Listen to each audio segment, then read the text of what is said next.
Isa ka ba sa mga tao na laging tinatamad? Yung tipong mas pipiliin na lang humiga sa kama buong magdamag or manood maghapon sa harap ng TV. O di kaya naman ay ubusin na lang ang oras kakalaro sa cellphone or sa social media. Wala namang masama sa mga nabanggit. At paano kung gusto mo lang naman talagang mag-relax? Pero alam kong nanonood ka ng video na ito para maiwasan mo or mahinto mo na ang mga ganitong gawain na pumipigil sa'yo upang magawa mo ang mga gusto mong maabot sa buhay. Gaya ng pagnenegosyo, pagiging successful sa napiling karir, at iba pa. Kaya naman bibigyan kita ng 5 tips kung paano ka maging action taker at malalabanan mo ang katamaran. Panoorin mo hanggang dulong video upang hindi mo ma-miss out lahat ng babanggitin ko dito. Okay? Future action taker. Let's go! Number 1, gawin mo ngayon. Kung gusto mong maging action taker, kailangan mong isipin na lahat ng bagay ay ngayon na dapat ginagawa. Hindi bukas, hindi mamaya, hindi sa makalawa, hindi sa susunod na buwan, at hindi sa susunod na taon, kundi now. Ang mga salita na bukas, sa makalawa, sa susunod na buwan, o sa susunod na taon, ang ibig sabihin lang niyan, sa madaling sabi ay hindi ko gagawin. O sa English, never. Bukas na ako magbabasa. Ang ibig sabihin niyan, hindi ako magbabasa bukas. Next month, magtatayo na ako ng negosyo. Ibig sabihin niyan, hindi ka magtatayo ng negosyo next month. Marami tayong mga pangarap sa buhay na hindi natutuloy dahil sa pagsasabi mo ng mag-uumpisa ako balang araw. Imbis nang sabihin mo ay ganito, mag-uumpisa ako ngayon. Ang salita o pagkilos mo ngayon ay kasing kahulugan ng salitang success o tagumpay. Isipin mo na lang ay ganito, na ang mga salitang bukas, mamaya, sa susunod na taon ay kasing kahulugan ng salitang failure o kabiguan. Kung gusto mong maglinis ng bahay, gawin mo ngayon. Gusto mong magbasa? Gawin mo ngayon. Gusto mong mag-exercise? Gawin mo ngayon. Tandaan mo na malayo ang diferensya ng mga taong kumikilos ngayon tungo sa pangarap kumpara sa mga taong kikilos bukas para sa pangarap. Number 2, huwag magantay sa perfect time. May mga bagay sa mundo na sinasabing pwede lang mangyari sa tamang panahon. Pero kung lagi mo nga antayin na maging tama ang panahon, panigurado akong hindi ka kailanman kikilos or walang action na mangyayari sa'yo. Kung gusto mong magnegosyo at meron ka namang sapat na pera, kaalaman o magandang idea, wala nang iba pang dahilan para antayin mo ang perfect time upang gawin ito. Tingnan nyo na lang tong si Juan. Lahat na ata ng informasyon tungkol sa food cart, business ay nalaman na niya.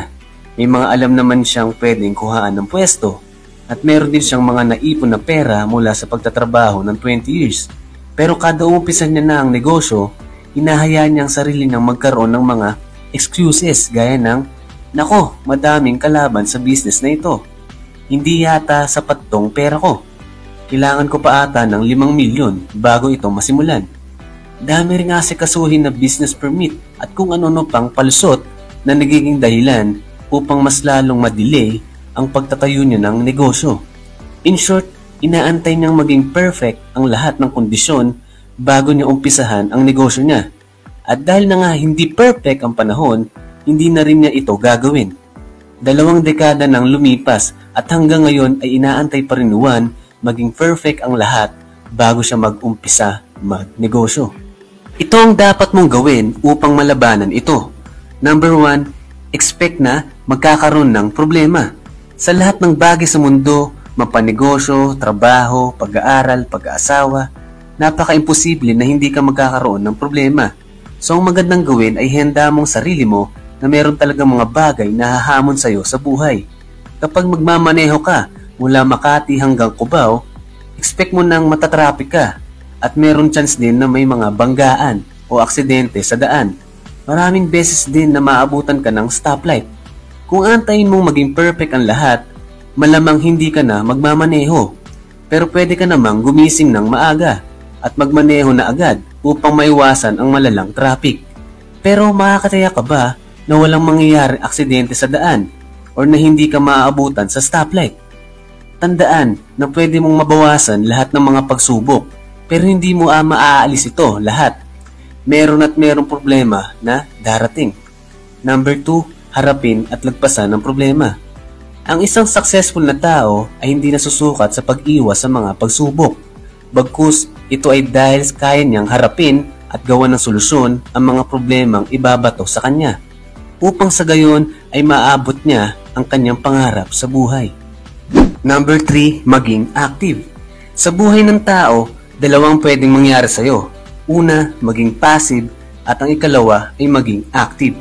Ang mga successful na tao ay ang mga taong active. Sa kabilang banda, ang mga taong hindi successful ay mga taong passive.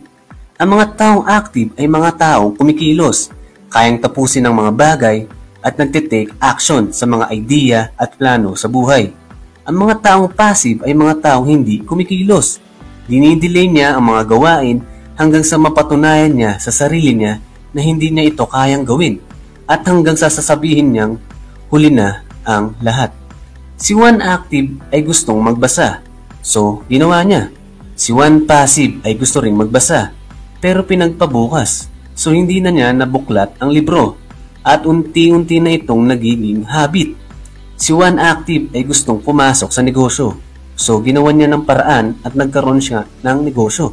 Si one passive ay gusto ring magnegosyo, pero nakaisip siya ng magandang dahilan upang hindi na ito umpisahan. Si one active sa edad na 50 ay nakaisip na gusto nang magkaroon ng Photoshop skills at nagawa nga niya. Sumagi rin yun sa isipan ni one passive, pero pinagdudahan niya ang sarili niya at hanggang sa hindi na ito nagawa. Isa pang malaking pinagkaiba ng taong active at taong passive ay ang kanilang mindset at behavior. Dahil nga ang taong active ay gustong gawin ang dapat gawin, as a result ay mas tumataas ang kanilang confidence sa sarili. Mas nagiging responsable sa mga kilos at maaring resulta ay success at mas malaking income. Sa kabilang banda, ang taong passive ay ayaw gawin ang dapat gawin, kaya ang resulta ay mawawalan ka ng confidence sa sarili. Hindi ka nagiging responsable sa mga kilos mo at patungo sa hindi successful na buhay at pananatili sa kung anong meron ka lang ngayon. Ang tanong, mas gugustuhin mo bang humiga na lang magdamag sa kama o kumilos na at gawin ang dapat gawin? Kung bagong viewer ka sa channel na ito, please subscribe and hit the bell button upang hindi mo ma-miss out ang mga bagong videos. Thank you! Number 4, wag puro idea lang.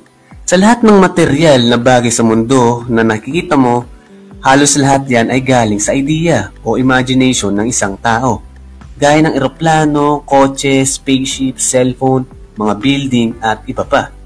Pero sa tingin mo ba, lahat ng mga bagay na nabanggit ay magagamit mo, masasakyan mo, o makikita mo ngayon kung walang taong kumilos upang magawa ang mga ito? Sabi nga nila na ang idea ay mahalaga at ito ay kinakailangan upang tayo ay makagawa ng isang bagay or upang mag-improve tayo sa buhay at ang pamumuhay natin. Pero ang idea lang ay hindi sapat.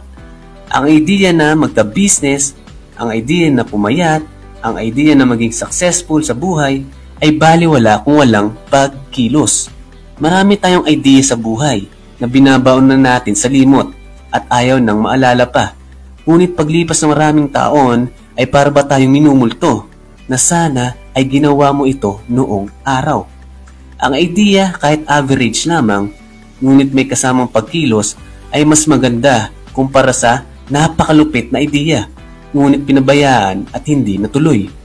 Basta kahit anong mangyari ay gawin mo ang idea mo. Huwag mong iisipin kung maganda o pangit ang idea. Ang importante ay kumilos ka dahil dito. Kung hindi ka kakilos, wala kang mapapala. Kapag ginawa mo rin ang idea mo, magkakaroon ka rin ng tinatawag na mental satisfaction. Dahil nga nagawa mo ito. Pero subukan mong hindi gawin ang idea mo at paniguradong makakaranas ka ng matinding psychological pain. Kung nagnegosyo lang ako 10 years ago, siguro petiks na ako ngayon at hindi naghihirap. Yan ang isang halimbawa ng taong may psychological pain dahil sa hindi pagkilos sa kanyang idea. Kaya kung may idea ka ngayon, gawin mo na. Number 5, labanan ang takot. Kaya maraming tao sa mundo ang hindi naaabot ang gusto nilang marating sa buhay ay dahil sa takot sila. Takot magkamali, takot malugi, takot mag-umpisa. Kaya ang dapat mong gawin ay kumilos, take action. Yan ang gagamot sa takot mo. Ang pagkilos ang magbibigay sa iyo ng confidence na magagawa mo ang isang bagay. Kapag hindi ka kumilos, mas lalo kang matatakot at hindi mo na ito magagawa kailanman. Ganito ang isipin mo, para malabanan ng takot, kumilos ka. Para madagdagan ng takot mo, ipagpaliban mo ito o wag mo nang gawin. Naalala mo ba noong nag-aaral ka pa, kapag may mga recitation sa klase at gusto ng teacher mo na lahat mag-recite, di ba mas nakakatakot ang mag-antay kung kailan ka magre-recite. Kaya yung iba, mas gusto sila na ang unang mag-recite sa klase upang tapos na, wala nang problema. Kaya kapag nag-antay ka, mas lalo kang matatakot. Kaya kung takot ka sa isang bagay, mas magandang gawin mo na lang ito. Wala nang patumpik-tumpik pa. Takot ka ba sa mga pagsubok? Mas maganda pang harapin mo na ang mga ito at pagkatapos masasabi mo sa sarili mo na nag-improve ka. Takot ka bang pumunta sa doktor para magpa-check up? Mas maganda pang pumunta ka sa doktor at malalaman mo na lang na hindi pala seryosong sakit mo at mas lalo lang itong lalala kung matatakot kang magpa-check up. Takot ka rin bang sumagot ng mga tawag sa opisina? Mas maganda pang sagutin mo ng tawag upang mawala ang takot mo sa pakikipag-usap at magkaroon ka na pa ng confidence. Kaya ano pang hinihintay mo? Tanggalin mo na ang mga takot mo sa pamamagitan ng action. In summary, ito ang 5 tips para maging action taker ka. Number 1, gawin mo ngayon. Number 2, huwag mag-antay sa perfect time. Number 3, maging active. Number 4, huwag puro idea lang. Number 5, labanan ang takot. Maraming salamat sa panonood nito. Kung natuto ka, ay dapat kang mag-subscribe at pakiclick na rin ang bell upang ma-notify ka pa sa mga susunod pang mga videos. Pakishare na lang rin sa mga kaibigan natin gustong matuto at yumaman. Thank you and God bless!